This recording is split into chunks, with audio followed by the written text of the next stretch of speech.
आज से 13 साल पहले 2 मई 2011 को ये रात के 1 बजे की ही बात, खतरनाक आतंकवादी ओसामा बिन लादेन को उसी के घर में घुसकर मार गिराया। Bin Laden. We were going to war full out against Bin Laden. जय हिंद। इस वीडियो में हम देखेंगे कि किस प्रकार से ओसामा बिन लादेन एक इंटरनेशनल टेररिज्म बना और किस प्रकार से अमेरिका द्वारा इसे खत्म किया गया। ओसामा बिन लादेन का जन्म 10 मार्च 1957 ईस्वी को सऊदी अरब के एक लादेन परिवार में हुआ था और इनकी जो शिक्षा व्यवस्था है ये बीबीए की पढ़ाई किंग अबुल यूनिवर्सिटी से करते हैं और ये 5 शादी भी करते हैं और 25 से 26 इनके बच्चे भी होते हैं। आगे ये इस्लाम सुन्नी धर्म से बिलोंग करते हैं और इसका सैन्य संगठन अल-कायदा होता है और संयुक्त राष्ट्र संगठन इसे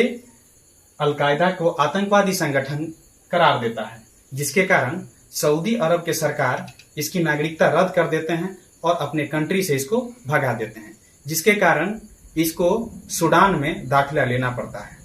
इसके बाद अमेरिका से लड़ाई का कारण बनता है क्योंकि जो ओसामा बिन लादेन थे वो अमेरिका सहित अन्य देशों पर जिहादी संगठन को बढ़ावा दे रहे थे, जिसके कारण अमेरिका इसका दुश्मन बन जाता है। इसके बाद जब सूडान में ये छिपे रहते हैं तो अमेरिका सूडान पर दबाव बनाता है,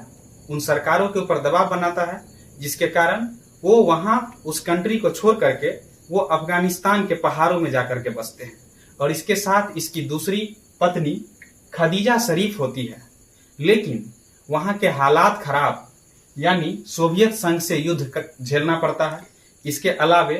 अफगानिस्तान के पहाड़ों में बिजली व्यवस्था नहीं होता है, जिसके कारण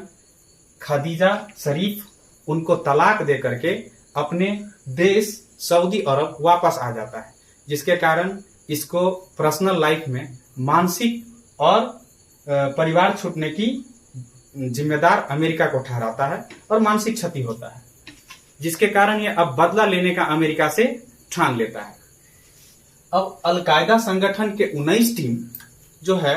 11 सितंबर 2001 यानी 9/11 के नाम से जाना जाता है, वो 4 एरोप्लेन को किडनैपिंग करते हैं और किडनैपिंग के दौरान 2 एरोप्लेन को न्यूयॉर्क शहर में, एक को वर्ल्ड ट्रेड सेंटर से और दूसरे को ट्विन टावर से टकरा देता है, जिसके कारण बहुत बड़ा ब्लास्ट यानी धमाका होता है और वहां पर बहुत सारे अर्थव्यवस्था की क्षति होती है। और तीसरा जो प्लेन होता है उसको अमेरिका के वाशिंगटन शहर में पेंटागन से टकरा देता है और चौथे प्लेन को ग्रामीण एरिया के खेत में गिरा देते हैं, जिसके कारण विमान में एक भी यात्री का बचना मुश्किल हो जाता है और 3000 लोगों की मौत हो जाती है और 6000 से ज्यादा लोग घायल हो जाते हैं, जिसके कारण अमेरिका की बहुत बड़ा क्षति होता है। अमेरिका हिल जाता है और अमेरिका भी सोचता है कि हम भी इनसे बदला लेंगे। इसके बाद जब अमेरिका के राष्ट्रपति बराक ओबामा आते हैं तो वो सील कमांडो को तैयार करते हैं और सील कमांडो को तैयार करने के बाद जब पता लगता है कि ये पाकिस्तान के एटाबाट में छिपा हुआ है तो सील कमांडो हेलीकॉप्टर से अपना ऑपरेशन चलाते हैं और इसके बाद वो उसके बिल्डिंग पर उतरते हैं और ओसामा बिन लादेन को और बिल्डिंग सहित उनको घेर लेता है। कमांडो में से एक कमांडो ओसामा बिन लादेन के आंख में गोली मारता है, जिसके कारण तुरंत वो मर जाते हैं और उसको अपने हेलीकॉप्टर पर उठाकर ओसामा के पास लाते हैं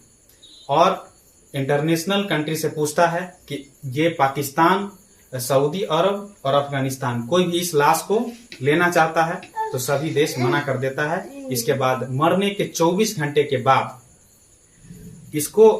अरब सागर के समुद्र में मुस्लिम रीति रिवाज से दफनाया जाता है, यानी 4 मई 2011 को इनका अंत ओसामा बिन लादेन अमेरिकी राष्ट्रपति के अंडर में हो जाता है। और इसको समुद्र में इसलिए दफनाया जाता है ताकि अगर कहीं दफनाएंगे तो इसका तीर्थ स्थल हो सकता है।